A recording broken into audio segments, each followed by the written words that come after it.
The work I do is around women's reproductive health, so that includes menstruation and the menopause, gynecological conditions, infertility and so on. And the aim of my research is always to try to get to the sort of population of women who may not yet be at a doctor, because what we know is that women are incredibly resourceful, they're very stoic, and they deal with quite difficult reproductive health problems and menopausal symptoms without seeing a doctor. So the work I've done over the years involved me developing a period quality of life measure to help women and doctors understand the impact that heavy menstrual bleeding is having on women's life, and the work I've done with Health in Her around menopausal symptom monitoring.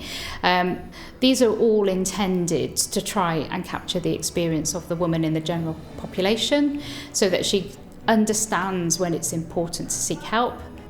Yeah, for us it's so important to have evidence and data and research at the heart of everything we do and every decision that we make on a daily basis. It's something that's really at the core of the organisation, and I think working with Debs and Robin has really instilled that in us as an organisation.